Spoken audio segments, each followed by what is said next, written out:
Good day, this is the fourth session in a series of 7 on working capital and current asset management, and in this session the focus is on inventory management and techniques around the inventory management.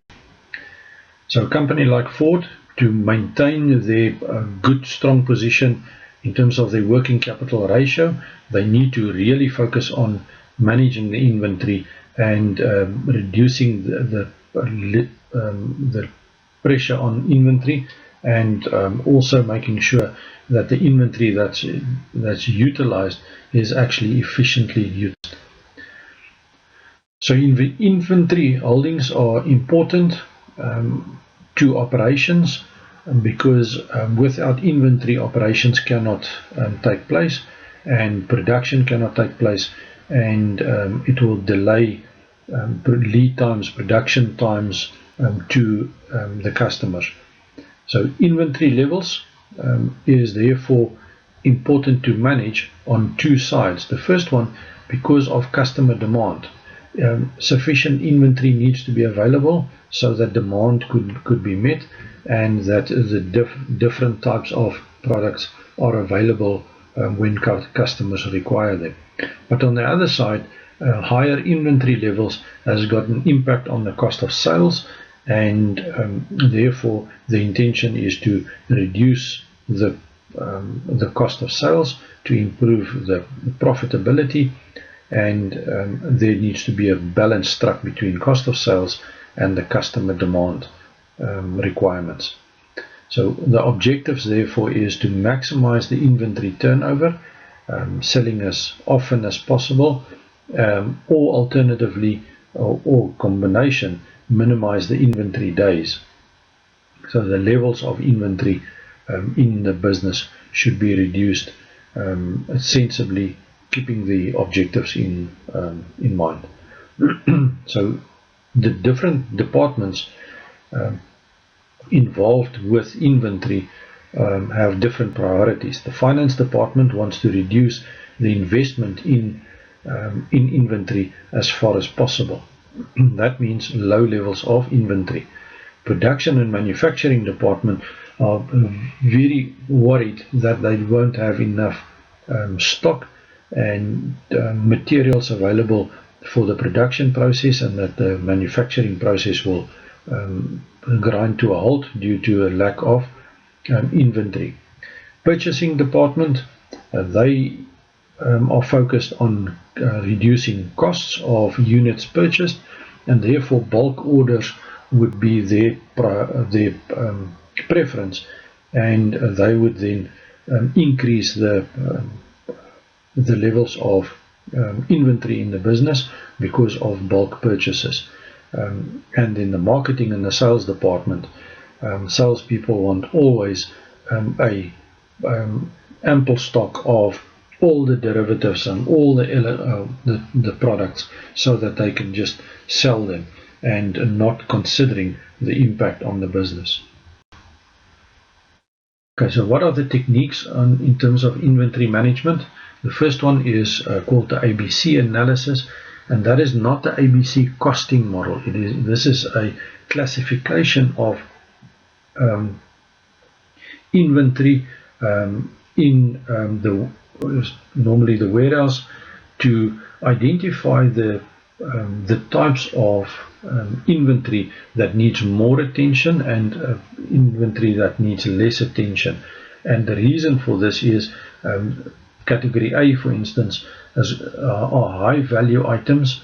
They are frequently used and they have longer lead times. That means we need to manage them very carefully, because the losses incurred there could be high, and also if sales are lost because of inadequate levels of inventory, then it is significant losses. Then B category inventory items are less valuable than the category A. They're mid-range in terms of the usage levels, and they've got average order lead times. And so therefore a fair amount of control, inventory taking and management of these items should be in place. And then the category C items, those are the insignificant smaller items low per unit costs, and they've got short lead time, so they can be replenished very quickly. Once these are categorized, then the focus could be on the real value add items in inventory, and less time spent on the lesser important and lesser risky inventory items. One of the techniques of managing available stock, and specifically making sure that the reorder points are met, is the 2-bin method. That means there are 2 bins in the warehouse.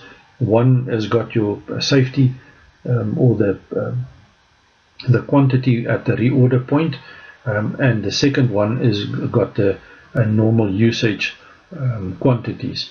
So as soon as the normal usage quantities are depleted and the reorder point is reached, the reorder or the order is placed, and then during the reorder period, the second bin is then the units in the second bin is being used, and ultimately there is no shortage in inventory. Okay. Second model is the economic ordering quantity model, and this has been discussed and handled in previous sessions and previous modules. So this is just a summary of economic ordering quantity, and the purpose of economic ordering quantity is to optimize the order size, to order the quantity per order that will reduce the order cost as well as the carrying cost. So it will minimize both these costs. In real life, the order cost increase as the number of orders increase, and the carrying cost increase as the sizes of the orders increase. So a balance needs to be struck between the optimal size of the order and the number of orders that is being placed. And the formula is economic ordering quantity is 2 is a constant. It's always the number, multiply with the cost per order, multiply with this annual sales in units, so it's the sales quantity, and that is divided by the carrying cost per item per annum, plus the funding portion, P, multiplied with the interest rate. So that is the cost price multiplied by the interest rate, only when the stock units are being funded. If they're not funded, then that portion, the last portion, falls away, and it's only divided by the carrying cost per unit per annum. So as we already said, the carrying cost needs to be reduced as far as possible, because there are risks in terms of damages, increased insurance that needs to be paid, warehouse size, rentals, etc. So carrying cost to be reduced as far as possible. And then the ordering cost also needs to be reduced, and that is by placing bigger orders. And again, there's the balance between carrying cost and ordering cost. The reorder point, there are 2 views to the reorder point, not really views, but there are 2 elements to the reorder point. The first one is just the reorder point if there are no safety inventory. So that's the number of days lead time multiplied with the daily usage, and that gives us the reorder point.